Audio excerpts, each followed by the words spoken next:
On reprend sur l'idée donc du contenu du contrat de travail. On vient de voir un peu la conclusion du contrat de travail. Intéressons-nous un peu à son contenu. Donc ça nous amène sur des choses très simples, c'est-à-dire quels sont les droits et les devoirs en fait des parties au contrat. Vous le savez très bien, dans un contrat de travail, on est deux. Un employeur qui a des droits et des devoirs, et puis un salarié qui a des droits et des devoirs. Voilà.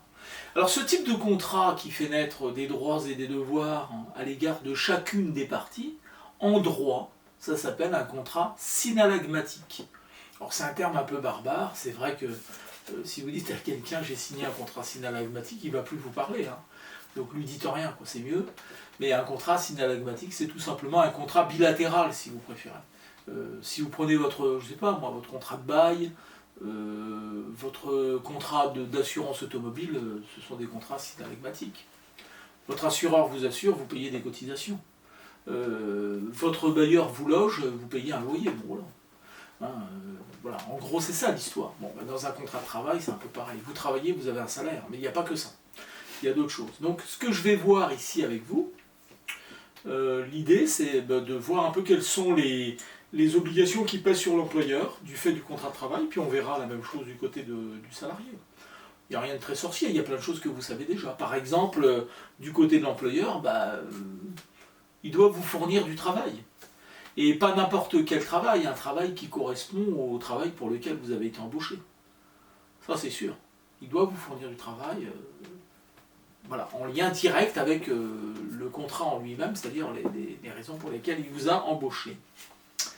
D'ailleurs, le fait de ne pas fournir du travail au salarié constitue une faute de l'employeur qui peut justifier une prise d'acte de rupture, c'est-à-dire qu'en fait vous cassez le contrat vous-même, en fait, entre guillemets, vous vous auto-licenciez, si vous préférez, dans l'esprit, au motif que l'employeur ne vous fournit pas le travail qui correspond ou ne vous fournit plus de travail. On connaît cette problématique de la non-fourniture de travail dans le domaine, par exemple, du harcèlement moral. C'est un des moyens de harceler le salarié, c'est de ne pas lui fournir du travail. Vous venez bosser, vous n'avez rien à faire, je ne vous raconte pas, c'est chaud, c'est difficile. Là, il y a des gens, par exemple, dans le télétravail, qui vivent cette expérience difficilement parce que voilà, ils n'arrivent pas eux-mêmes à travailler tout seul en parfaite autonomie, c'est un peu compliqué, donc des fois, vous pouvez ressentir un peu ça. Le fait de ne pas avoir de boulot, ou pas suffisamment de boulot, ou de ne pas savoir comment faire pour avoir du boulot, donc ça c'est très complexe. Mais là, on parle bien de l'employeur qui, volontairement, pour une raison ou pour une autre, ne vous fournirait pas de travail, il serait en tort, évidemment. Donc ça, c'est la première obligation principale, qui pèse sur l'employeur. Alors évidemment, il y en a une que vous n'oubliez jamais en fin de mois, c'est le salaire. Je veux dire, l'employeur doit vous payer, il ne manquerait plus que ça. Sinon, c'est de l'esclavage. S'il vous fait bosser sans vous payer, c'est de l'esclavage. Voilà, c'est interdit, évidemment. Mais bon, voilà. Alors, est-ce que l'esclavage, ça existe encore ? Pas sous la forme qu'on a connue avant son abolition en 1848, ça va de soi. Mais quand même, il y a encore des hypothèses d'esclavage moderne. Donc voilà, c'est pas complètement aux oubliettes, on va dire. Donc voilà. Donc vous fournir du travail, vous rémunérer, donc ça c'est sûr, en respectant les règles du droit. Par exemple, en France, il y a un SMIC qui est fixé par la loi, c'est ce qu'on appelle le SMIC légal. Alors des fois vous avez des SMIC qui sont plus élevés que le minimum prévu par la loi, c'est ce qu'on appelle un SMIC conventionnel. Il doit vous payer conformément soit au SMIC légal, soit au SMIC conventionnel si votre convention collective prévoit quelque chose de supérieur. Voilà. Donc ça, voilà, vous voyez, donc à partir de cette fourniture de travail, il y a des obligations, je dirais, qui sont accessoires et qui viennent se rajouter à l'obligation principale, qui est la fourniture de travail, donc la rémunération, dans le cadre des textes qui réglementent la rémunération, les heures supplémentaires, le minimum salarial, etc. etc. Première chose. Alors, sur la fourniture de travail, je fais simplement une petite remarque. Par exemple, en ce moment, il y a des entreprises qui sont en chômage partiel. là, il n'y a pas de fourniture de travail. Vous voyez, il y a des gens qui ne peuvent pas effectivement télétravailler pour des raisons diverses. Hein. Il y a des activités qui ne sont pas télétravaillables. Bon, ça s'arrête là. Hein. Bon, voilà. Dans ce cas-là, il y a ce dispositif de chômage partiel, d'activité partielle qui existe. Là, l'employeur est dispensé légalement, hein, dans le cadre de la loi, de son obligation de fourniture du travail. Évidemment, évidemment. Bon, voilà comment ça marche pour cette première grande obligation, même deux obligations, fourniture du travail, paiement du salaire. Autre obligation, la question de la sécurité des salariés sur le lieu de travail. C'est à l'entreprise de garantir cette sécurité. Et en plus, la jurisprudence là-dessus est sévère. C'est-à-dire, c'est une obligation de sécurité qui est une obligation de résultat. Autrement dit, si vous arrive un truc sur le lieu de travail en termes de sécurité, c'est l'employeur qui est responsable. Voilà ce que ça veut dire en gros.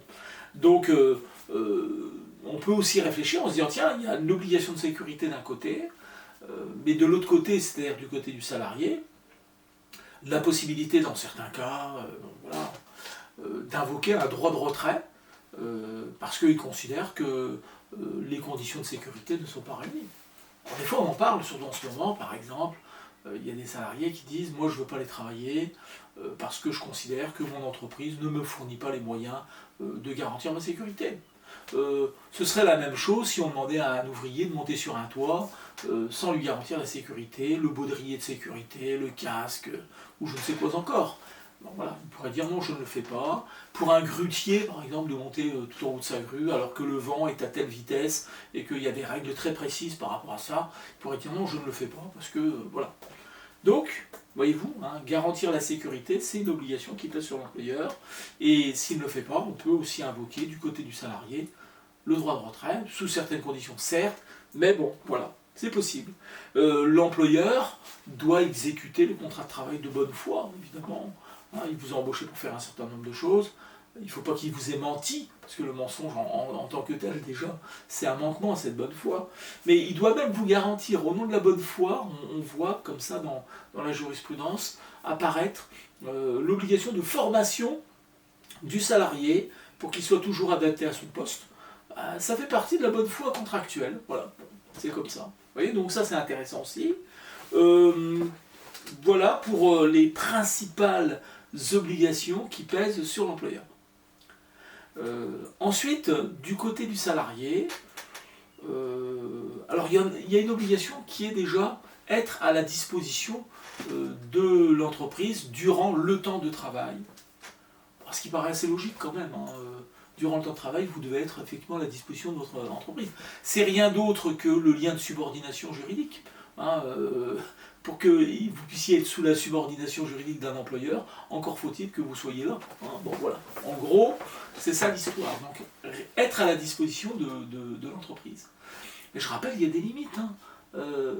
Être à la disposition de l'entreprise, durant le temps de travail, donc quid des situations en dehors du temps de travail, d'accord ? Être à la disposition de l'entreprise pour faire le travail, rien que le travail, rien d'autre. Donc il y a toutes ces limites-là quand même. Donc voilà. Mais sachez-le, ça fait partie du contrat de travail. Vous devez évidemment exécuter personnellement le travail. Ça paraît bête, mais évidemment vous n'avez pas le droit, en tant que salarié, de faire le travail par quelqu'un d'autre. Le contrat de travail est un contrat conclu intuitu personae, c'est-à-dire en considération de la personne. Et par conséquent, c'est vous qu'on a embauché, pas votre voisin. Donc en gros, c'est ça l'histoire. Donc ça, c'est très important. Vous avez une obligation générale dans le contrat de travail qui s'appelle l'obligation de loyauté. Il faut être loyal, c'est-à-dire, par exemple, ne pas faire une concurrence déloyale à son entreprise. Et ça, c'est l'obligation de loyauté. Ne pas dénigrer sa boîte. Si vous dénigrez l'entreprise, oui, on peut dire vous manquez à votre obligation de loyauté. Et donc ça, c'est important. Vous avez même une obligation générale de discrétion. C'est-à-dire ce qui se passe dans l'entreprise, les problèmes internes, etc. Ça n'a pas à être raconté au café du coin ou au coiffeur. Vous voyez, ça doit rester... bon. Voilà. Donc la discrétion, ça fait partie d'une obligation essentielle dans le contrat de travail. Voilà en gros hein, les obligations de chacune des parties, hein, du côté employeur, du côté salarié. Alors maintenant, un contrat de travail peut comporter certaines clauses hein, qui concernent l'exécution du contrat, qui concernent un certain nombre de choses. Alors je vais simplement les décliner un peu pour que vous ayez en tête que tout ça c'est possible. N'oubliez pas, le contrat de travail c'est un accord entre l'employeur et le salarié, donc on peut effectivement convenir d'un certain nombre de clauses qui seront introduites dans le contrat. De façon générale, retenez une chose, les juges sont là pour apprécier la validité juridique des clauses, on ne peut pas mettre ce qu'on veut. Il y a une liberté contractuelle, c'est vrai, mais elle a des limites. Il ne faut pas que les clauses soient abusives, si vous voulez.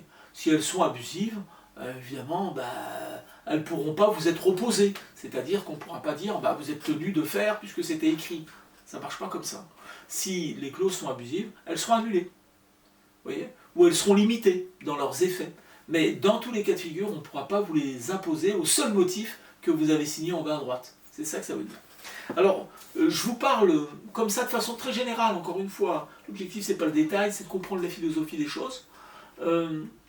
Par exemple, la clause de mobilité, ça existe. Hein.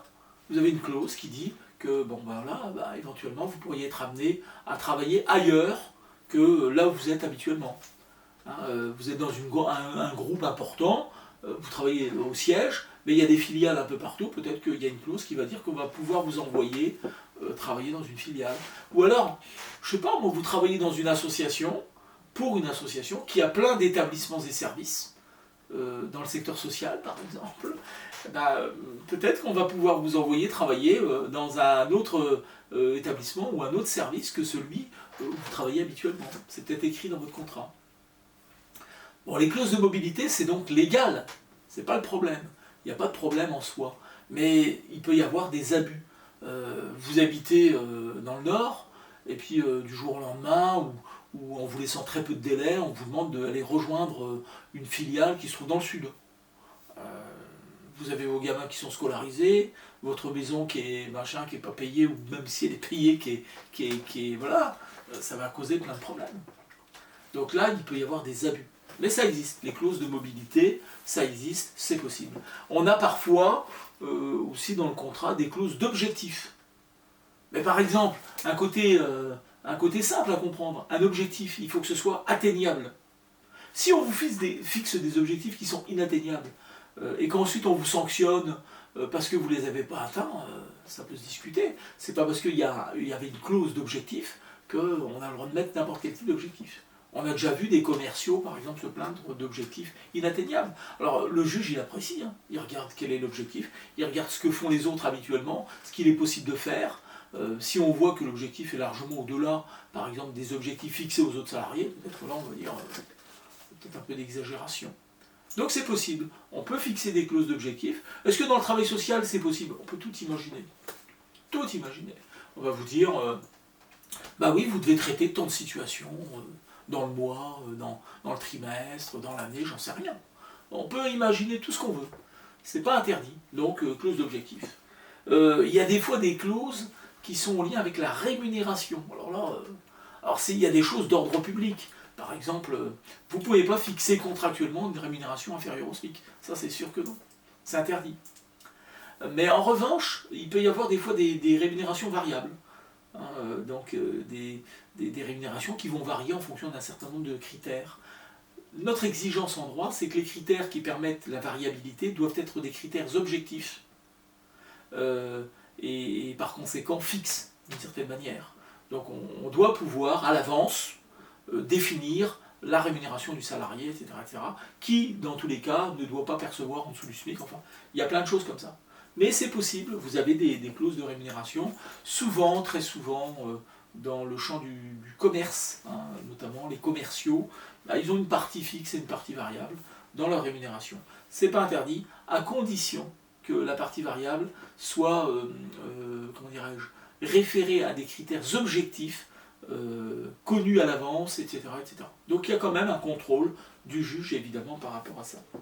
Il y a des clauses aussi qui peuvent concerner le dédit de formation. le dédit de formation, ça veut dire que l'entreprise vous a financé une formation, et en contrepartie de ce financement de formation, elle vous demande de lui garantir un certain nombre d'années à son service. Ah ouais. Alors bien sûr, pas les formations obligatoires, non, une formation qui a un coût souvent assez élevé, voilà, un peu les conditions de départ. Et donc quelque part on se dit, bah ouais mais bon, c'est un peu normal que en contrepartie, je reste à disposition de cette entreprise un certain temps. Alors ben là, voilà, ça existe. Donc. Et cette clause, elle va dire, si vous ne respectez pas votre obligation de vous mettre à notre disposition durant un certain temps, vous allez devoir rembourser au prorata temporis, des années qui vous restaient à travailler pour nous, le coût de la formation. Si vous aviez 5 ans de service à réaliser et que vous en avez réalisé que 3, il reste 2 ans, donc ça va faire 2/5 du coût de la formation que vous allez rembourser à la boîte. Il faut bien réfléchir. Il faut que le projet que vous avez soit quand même assez solide, parce que 2/5, ça peut représenter une certaine somme quand même. Ça peut, voilà. Je vous le dis, c'est possible, une clause de dédit de formation. Quand vous signez votre contrat de travail, c'est possible ça, que ce soit prévu. Ne soyez pas choqués par le fait de voir ça. Mais en même temps, voilà, vous avez le droit de dire, bon, je ne suis pas d'accord et de ne pas signer le contrat. On n'est jamais obligé de signer un contrat. Donc voilà, ça c'est possible. Vous avez aussi des fois des clauses très intéressantes, par exemple, qui interdisent à l'entreprise de remettre en cause votre contrat pendant un certain temps. C'est des clauses dites d'obligation d'emploi, si vous voulez. L'entreprise n'a pas le droit, entre guillemets, de vous licencier pendant la première année, parce qu'il y a une clause qui vous garantit un emploi, un peu comme on garantit un emploi dans la fonction publique. C'est un peu pareil. Donc ça, c'est possible aussi. Et puis, il existe aussi, par exemple, des clauses comme les clauses de non-concurrence. Alors là, voilà, c'est possible, mais il y a des conditions. Par exemple, une clause de non-concurrence ne peut pas être nationale, encore moins européenne, encore moins internationale, ça va de soi. Elle est limitée géographiquement, elle est limitée dans le temps. On ne va pas vous dire la non-concurrence à vie, bien sûr que non. Donc, limitée dans le temps, limitée dans l'espace, faisant l'objet d'une contrepartie financière, parce qu'il n'est pas question que je n'exécute pas, que je ne fasse pas concurrence sans contrepartie financière. Donc il y a plein de conditions à la clause de non-concurrence. Mais c'est possible. Est-ce que c'est possible dans le social? Absolument. Il peut y avoir des clauses de non-concurrence dans le contrat d'un travailleur social. C'est totalement possible. C'est pas... voilà. Maintenant, attention. Il y a des conditions aussi qui peuvent tenir à la motivation de cette clause de non-concurrence. Il faut que on arrive à établir que pour l'entreprise, il y a un intérêt certain à ce que le salarié ne lui fasse pas concurrence, etc. Donc il y a quand même des conditions, mais c'est possible. Et encore une fois, je le répète, c'est le juge qui a le dernier mot en l'espèce. Donc on peut introduire toutes ces clauses, mais on ne peut pas faire n'importe quoi. Donc voilà le point un peu qu'on peut faire sur l'exécution du contrat de travail en tant que tel. Voilà ce que ça veut dire en clair. Nous verrons dans une troisième et dernière partie tout ce qui a trait à la rupture du contrat de travail. Donc ça, ce sera l'objet de la troisième partie de ce cours.